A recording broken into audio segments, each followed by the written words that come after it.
Hello అందరూ ఎలా ఉన్నారు? మేము బాగున్నాము. మీరు కూడా బాగుండాలని కోరుకుంటున్నాము. ఈరోజు మేము క్యాప్సికమ్ నిల్వ పచ్చడి చేసుకుంటున్నాము. చాలా బాగుంటుంది క్యాప్సికమ్తో పచ్చడి. చాలా టేస్టీగా ఉంటుంది. దానికోసం మనం స్టవ్ వెలిగించుకొని దాని మీద ప్యాన్ పెట్టుకొని అందులో కొన్ని ఆవాలు, కొన్ని మెంతులు వేసుకొని బాగా వేపుకోవాలి. అవి వేగిన తర్వాత మిక్సీలో కొంచెం చల్లగా అయిన తర్వాత మిక్సీ పట్టుకోవాలి. అందుకోసమని మిక్సీలో వేసుకున్నాము. అది చల్లగా అయినాక పట్టుకోవాలి.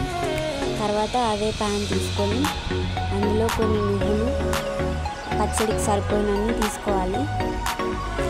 నువ్వులు తొందరగా మాడిపోతాయి కాబట్టి మంట సిమ్లో పెట్టుకొని మెల్లిగా వేయించుకుంటున్నాము. మంట ఎక్కువ పెడితే తొందరగా మాడిపోతాయి, టేస్ట్ అంత అనిపించదు. అందుకోసమని మెల్లిగా వేపుకుంటున్నాము. నువ్వులు కూడా వేగిన తర్వాత అవి కూడా పక్కన పెట్టుకోవాలి చల్లగా అయ్యేదాకా. దాని తర్వాత క్యాప్సికమ్ మంచిగా కడిగేసుకొని చూసుకోవాలి. తడి అనేది ఉండకూడదు. తడి ఉంటే పచ్చడి మొత్తం పాడైపోతుంది.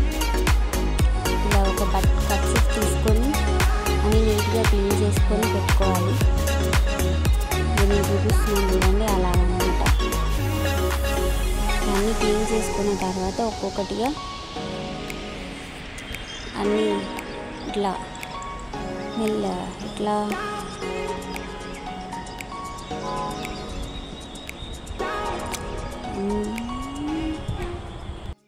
ఇలా అన్నీ పొడవుగా కట్ చేసుకోవాలి.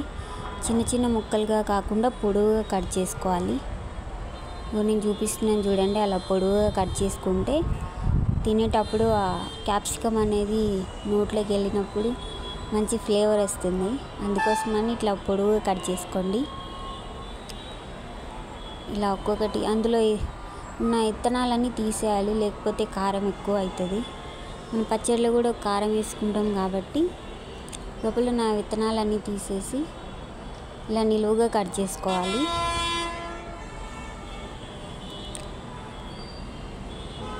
అలా అన్నీ కట్ చేసి పెట్టుకోవాలి.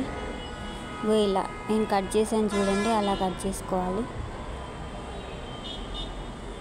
దాని తర్వాత అవి ఫ్రై అవ్వడం కోసమని ఒక ప్యాన్లో నూనె వేడి చేసుకొని అందులో కొంచెం మనం ముక్కలు కట్ చేసుకున్నాం కదా అవి వేసుకోవాలి. మరి మెత్తగా ఫ్రై చేయకూడదు, జస్ట్ అట్లా పచ్చివాసన పోయేదాకా కట్ చేసుకోవాలి. పచ్చివాసన పోయేదాకా వేగించుకోవాలి. ఇలా వేగిన తర్వాత దాన్ని ఒక గిన్నెలోకి వేసుకోవాలి. మరీ ఎక్కువ వేయించకూడదు, ఏదో అలా వేయించామంటే వేయించినట్టే వేయించాలి. ఇలా అన్నీ ఒక గిన్నెలోకి వేసుకోవాలి. చూడండి, అన్నిట్లా ఒక గిన్నెలో వేసుకున్న తర్వాత అదే ప్యాన్లోని కొంచెం జీలకర్ర, కొన్ని ఆవాలు,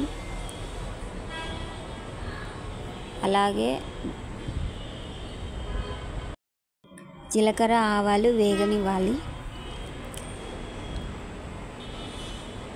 దాని తర్వాత మనం పోపు వేసుకుంటాం కదా, ఎండుమిర్చి అట్లా కరివేపాకు అలా వేసుకుంటాం కదా, ఎండుమిర్చి కూడా వేసుకోవాలి. అవి కూడా వేగిన తర్వాత మంట సిమ్లో పెట్టుకోండి, లేకపోతే మొత్తం ముఖం మీదనే పడిపోతుంది. ఇలా వేయించుకోవాలి మొత్తము.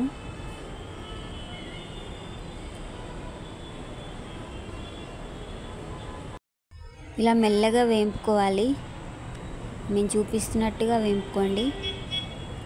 దాని తర్వాత అందులోకి కొంచెం వెల్లుల్లిపాయలు, అల్లం లేదు, ఒట్టి వెల్లుల్లి వేసుకోవాలి. మెత్తగా మిక్సీ పట్టుకోకూడదు, ఏదో పట్టినాం అన్నట్టు లైట్గా మిక్సీ పట్టి అందులోనే వేసుకోవాలి. అది కూడా పచ్చివాసన పోయేదాకా వేపుకోవాలి. మంచి స్మెల్ వస్తుంది బాగా. చూసారు కదా, ఇలా వేపుకోవాలి. వేపుకున్న తర్వాత అందులోనే కరివేపాకు కూడా వేసుకోవాలి ఫ్లేవర్ కోసం. ఇలా కరివేపాకు కూడా వేసుకున్న తర్వాత అందులోనే కొంచెం బాగా వేగనివ్వాలి. ఇట్లా బ్రౌన్ కలర్ వచ్చేదాకా వేపుకోవాలి. మేము చూపిస్తున్నాం కదా అలా అన్నమాట. అందులోనే తర్వాత అది వేగిన తర్వాత చింతపండు గుజ్జు వేసుకోవాలి. ఎందుకంటే పచ్చడి కాబట్టి చింతపండు గుజ్జు వేసుకోవాలి, లేకపోతే పచ్చడి పాడవుతుంది, ఎక్కువ రోజులు ఉండదు. అందుకోసమని చింతపండు గుజ్జు కూడా వేస్తున్నాము. అది కూడా బాగా కలుపుకోవాలి. నూనె పైకి తేలేదాకా కొంచెం సేపు అట్లనే ఉంచాలి. ఇలా కలుపుతూనే ఉండాలి, లేకపోతే అంటుకుపోతుంది. ఇగో చూడండి ఎలా కలుపుతున్నాము, అలా కలపాలి. ఇంట్లో ఏవి లేనప్పుడు ఇలా వేడివేడి అన్నంలోకి పచ్చళ్ళు వేసుకొని తింటూ ఉంటే ఏం అవసరం లేదు, తినాలనిపించదు. ఓన్లీ పచ్చడితోనే తినాలనిపిస్తుంది. అంత బాగుంటుంది పచ్చడి. మీరు కూడా మీ ఇంట్లో ట్రై చేసుకోండి ఒకసారి. మేము చూపిస్తున్నాం కదా అలా అన్నమాట. ఇలా నూనె మొత్తం పైకి తేలింది కదా, అలా పైకి తేలే వరకు నూనెలోనే అది కలుపుతూనే ఉండాలి. దాని తర్వాత అందులోకి కొంచెం పసుపు కూడా వేసుకోవాలి. అందులోనే వేసుకోవాలి, పసుపు కూడా వేసుకొని బాగా మిక్స్ చేసుకోవాలి. మంచి కలర్ వచ్చింది చూసినారా. ఇలా బాగా మిక్స్ చేసుకోవాలి మొత్తము, నూనె మొత్తం పైకి తేలేదాకా. ఇగో ఇలా అందులోనే తర్వాత కొంచెం ఇంగువ కూడా వేసుకోవాలి. ఎందుకంటే ఫ్లేవర్ కోసం మంచి స్మెల్ వస్తుంది కాబట్టి ఇంగువ కూడా వేసుకుంటున్నాము. అదంతా వేసుకుని మంచిగా కలుపుకున్న తర్వాత ఇందాక మనం తీసి పెట్టుకున్న గిన్నెలో క్యాప్సికమ్ ముక్కలు తీసి పెట్టుకున్నాం కదా, అందులో కొంచెం ఉప్పు, తగినంత కారం, మీకు పచ్చడికి మీరు ఇంట్లో ఎంత తింటారో అంత వేసుకోండి. మేమైతే ఇంతే వేసుకున్నాము. ఇది తోటల్లో పండించిన మిరపకాయలు, అంటే ప్యాకెట్లోది కాదు, కారం పొడి. ఇంటి నుండే కారం పొడి తయారు చేసుకున్నది, అది వేసుకున్నాము మేము. ఇందాక మనం ఆవాలు మెంతులు వేపుకున్నాం కదా, ఆ పొడి అన్నమాట ఇది.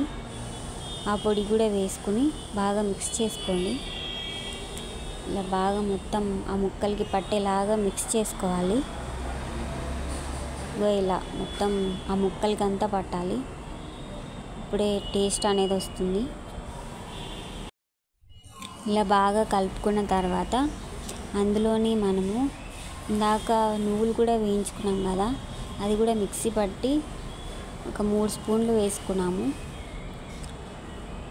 మేము కేజీ క్యాప్సికమ్ తీసుకున్నాము, అందులోకి దానికి తగినంత వేసుకున్నాము.